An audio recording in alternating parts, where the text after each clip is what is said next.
Hello and welcome to another video. Today I will make a little bit of a different kind of video, so more kind of a tutorial regarding FL Studio, or more likely how to get FL Studio to work smoother, better, and also maybe with less hassle and lag. So first of all, if you're using FL Studio, or actually this goes for a lot of other DAWs as well, make sure you don't have any stuff running in the background, because while, let's say, a tab in Chrome won't eat that much of your precious resources which you might want to invest in heavier projects. But as soon as you, let's say, have 10 or maybe 15 tabs open, it will massively impact your the amount of performance that you can get out of your processor, because it just takes up so much and clutters your system by quite a bit. So to do that, I'm gonna close the window and we're gonna open Task Manager. You can do that also by going Control Alt and Delete, or you can just right click on the taskbar, select Task Manager, and then you basically just check for anything that's currently eating up your resources. For example, a lot of people don't notice if you click on let's say Epic, and on the button on the edge, it doesn't close down completely. Same for if you haven't set it up right, Steam and a couple other programs. So that's why you can see Discord, Epic, and a bunch of other crap is running in the background, which I am not necessarily needing right now, so I'm just gonna kill all of them. You can do that either by selecting the task and clicking on end task. For me it's in German because I'm a German guy, but you can also just press delete and it's gone. Delete, delete. I'm not using that one. Okay, these were gone as well. What do I have here? I don't use this one at the moment, so I'm just gonna kick it out. No, not that one. Or I could end that too, because sometimes it causes problems, but currently I'm waiting for the next sync to my drive file, so I'm not gonna kill it right now. There's a bunch of other programs that I'm currently using that are not standard to Windows. I'm not gonna kill them because they don't cause too much of a hassle to me, so I don't particularly care. Talking. I don't really care. So let's next hop into FL Studio. This is a empty project, nothing going on here, so it's not taking up a lot of resources right now. But that's not my point, actually, because we want to set up FL Studio in a way where it doesn't cause massive lag spikes for different reasons. You can, for example, if you are in a large project, you can go to Tools, Macros, and then first of all switch Smart Disable for all plugins. What will this do? This will basically turn off every plugin That's currently not used. However, and you might run into that issue from time to time, if you have programs like growth speed and laugh filter just cycling through automation curves for, let's say, sidechain automation, this can cause a problem if the plugin gets turned on too late. So like that the plugin realizes, okay, shit, I now need to work, but actually it's not quite in sync with the actual grid. What you can do to fix that, just basically stop the song playing, and then just snap back, scrub back across the grid. Let's say we paste a couple of patterns here, nothing special. You just scrub over to wherever you want to be, and then just press play, and it should be in sync again. But that's just a workaround for a large project. So next thing you would want to do, and I'm gonna hop into another project for that. No,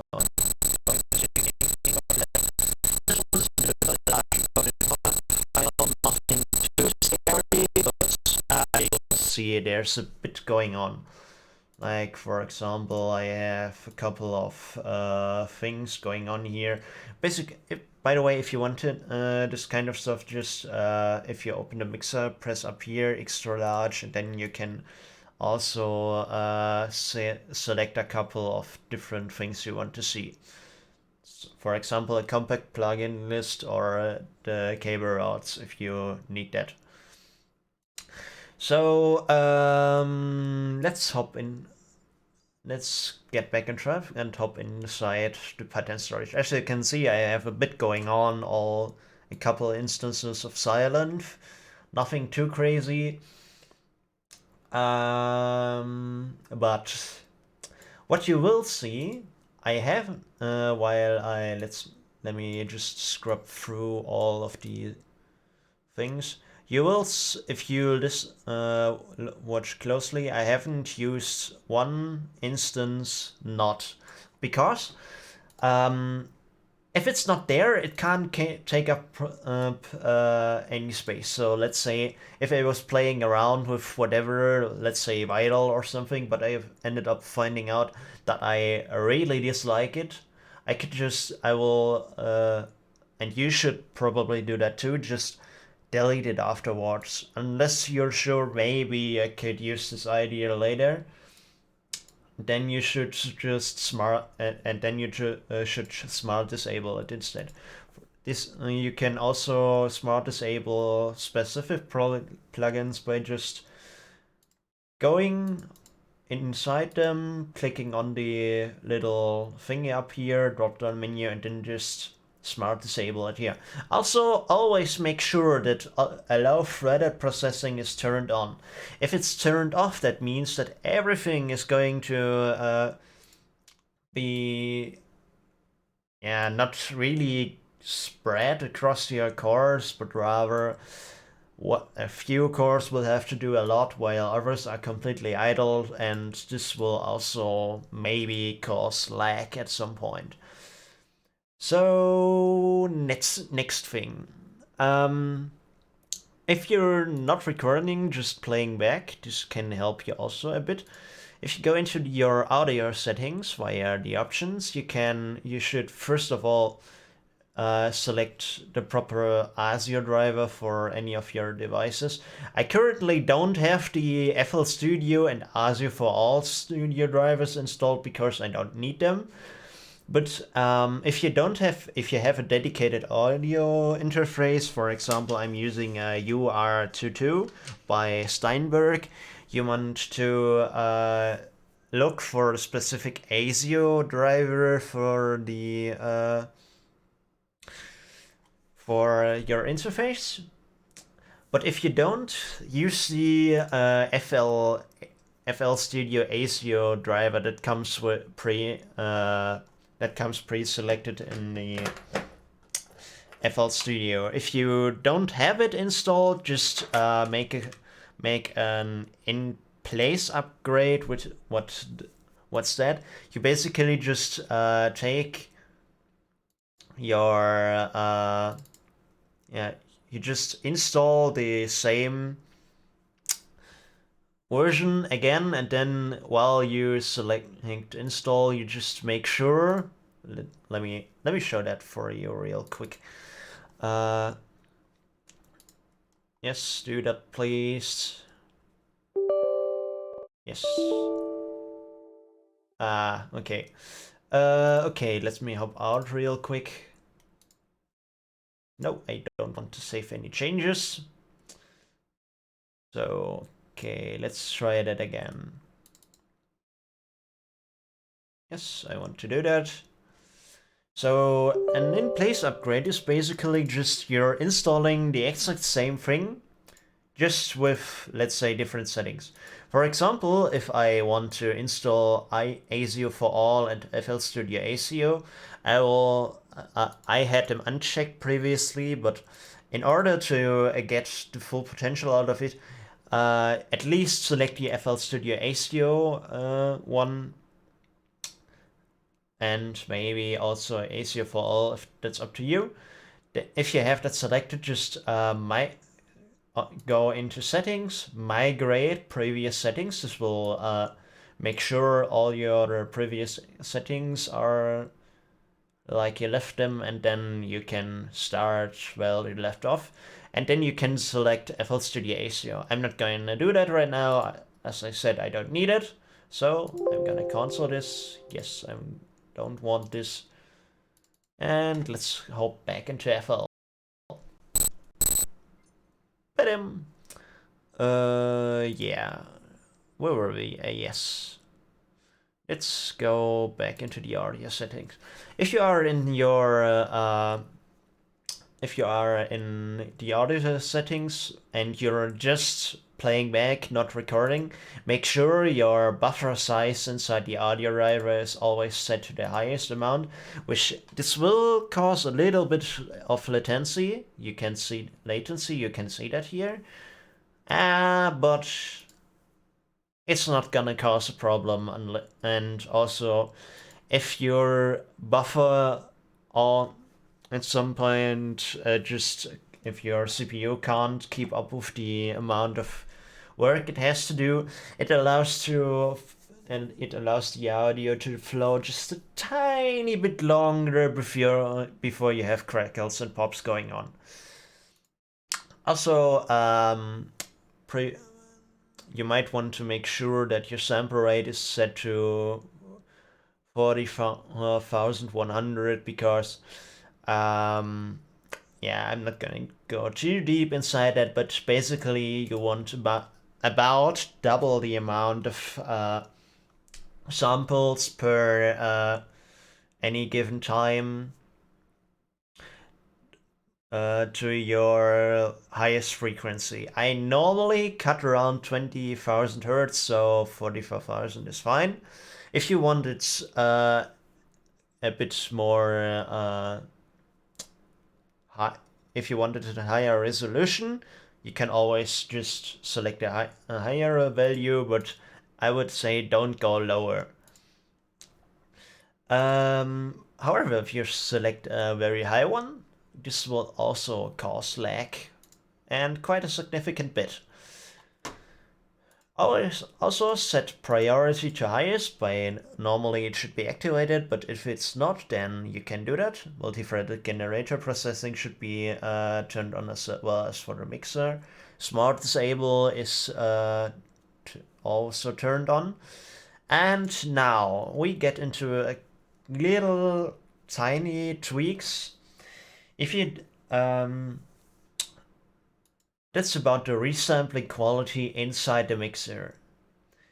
If you go into your mastering process, maybe you bounce it to stems, you can maybe turn it up a little, but just for production, it doesn't need to be that high, so you can maybe if you still run into problems, you can just select a lower one without too much of sound quality loss, at least from what I have been finding so far. Is there something else? Yes, the animations don't distract me. It doesn't do too much, but it also may help. Is there something else I might have forgotten? Nope. I don't think so. You could also try disabling ultra smooth and the smoothing, but it's not guaranteed to work for you. Nope, there's nothing. Oh, yeah. Some people might not know this, but for your back when you installed FL Studio, you had this like two files going on for your 32-bit VST and your 64-bit VST. Sometimes you have like the same plugin twice inside here. Let's say I have management over here, and maybe I have it on the other side as well as the 64. Yeah, see? There. So if I if I go inside here and I don't have it properly set up, no, I need to go here, yes. Then I will have several versions of the same plugin. So if let's say I'm on 64-bit right now, but if I choose by accident a 32-bit one, for example, if I take the blue glitch should be, yeah. As we could see real quick, it is bridged. What does that mean? Let's go into the task manager. I will show you. For a bridge plugin, it will start an IL bridge. Let me see if I can find the process. Not right now, because it's not causing any trouble as of right now.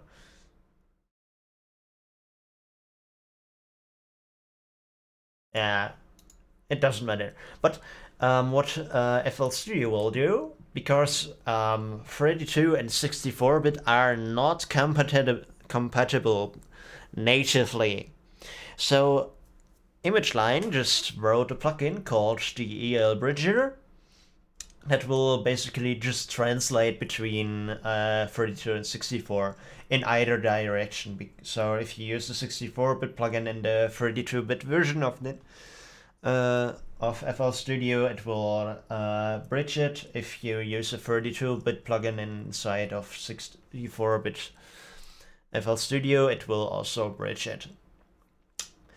However, this bridging causes a tiny bit of more of work to do. So, for example, if I would stack the glitch plugins, it will suddenly rack up huge amounts of the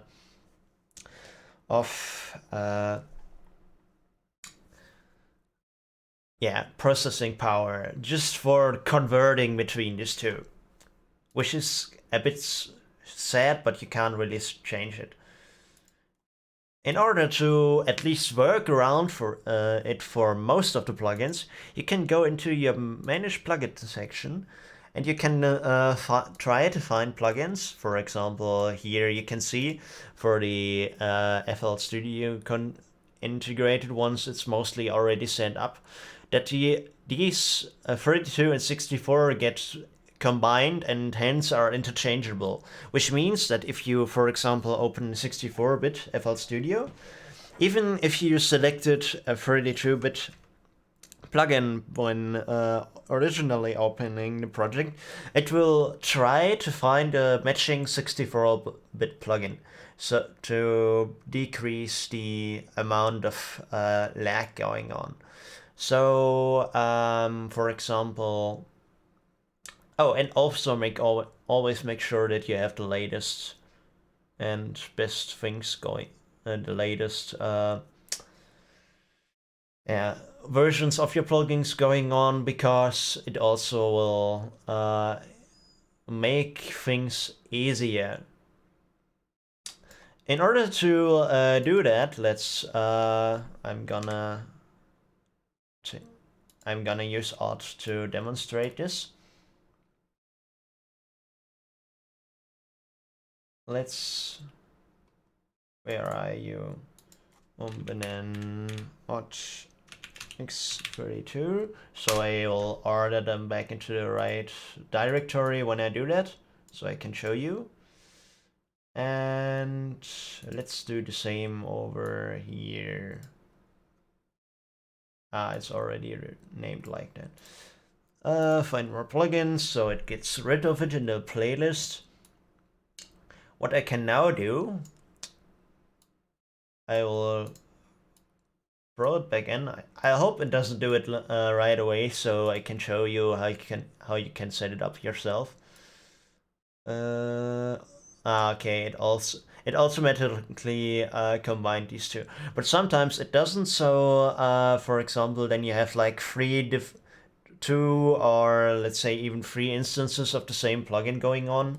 Like over here, I have it with Ogex, I think. Yes. Where previously it was 32 and 64-bit as well as VST, also VST3, 32 and 64. So what I can do is I'll select plugin. Of the ones I want to combine, I will take Ogex and apply changes. And sometimes, yeah, okay, for this one it doesn't work, but here I have two nexuses, but both 32, so it's pointless, but I can show you. What it will do, it will combine these plugins for itself, so this didn't work.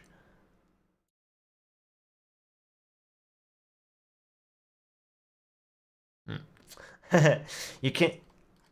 Yeah, that's bullshit. I didn't set it up myself because I just recently found it out, so now I'm kinda fucked trying to show off what it does. But what it basically will do, it would you take those two plugins and then think of them as one. So if I would close the plugin manager, then it would only be one RFX Nexus. So let me think of if I forgot something. I don't think so. Yeah, this would be a few tips you could do to improve your overall performance for FL Studio, and at least in a few instances also for other DAWs. Thanks for watching, and bye bye.